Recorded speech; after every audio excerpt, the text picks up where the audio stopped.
à base du mur ou au-dessus des cornières, au-dessus des ouvertures des portes, des fenêtres. Les ferronnes, on voit souvent des orifices. Donc souvent on pose la question, est-ce que c'est normal qu'il y ait des joints creux à ces endroits? C'est important d'avoir les joints creux, donc libres de toute obstruction, parce que l'utilité du chantepleur, c'est de laisser l'humidité pouvoir évacuer de l'immeuble et aussi avoir une bonne aération à l'arrière. Donc s'il y a de l'humidité qui s'est formée due à la condensation ou autre, ça permet au tout de s'évaporer. Donc aujourd'hui, on va installer des chantepleurs aux 3 briques. Pour les chantepleurs, donc souvent les orifices pour évacuer l'humidité puis faire une aération à l'arrière du mur, on va utiliser des évents de plastique.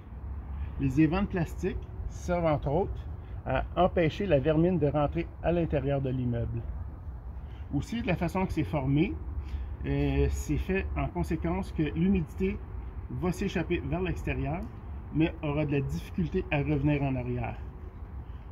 Pour les installer, souvent, on a des grandeurs standards, CSR métriques. J'aime ça utiliser des grandeurs un peu plus grosses, CSR dans ce cas-ci, pour permettre d'ajuster selon le joint de mortier qui va être en dessous de la brique. La façon que j'aime procéder, c'est que je vais le couper en 45 degrés, puis je vais dépasser un peu. Comme ça, je vais pouvoir avoir une grandeur nominale. Ça va permettre de boucher complètement l'orifice de façon à ce que la vermine ne puisse pas rentrer. Puis ça va m'éviter de pouvoir faire des erreurs. Donc, comme ça, on va être capable de le déposer avec le mortier. Donc, ça va faire un seal complet.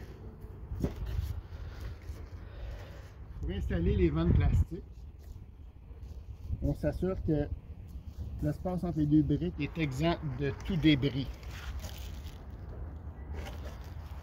Ensuite, on installe les vents qui devraient avoir une bonne petite pression sans trop être exagéré.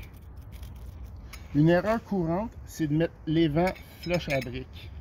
La languette de plastique est là pour empêcher le mortier qu'on va mettre de tomber dans le trou ou à l'arrière. Donc, on peut pousser les vents le plus à l'arrière possible pour protéger la partie arrière aussi, pour éviter que ce soit obstrué à gauche, à droite de l'évent pour avoir un maximum d'aération.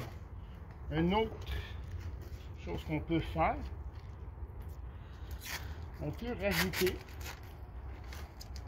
un petit bout de tape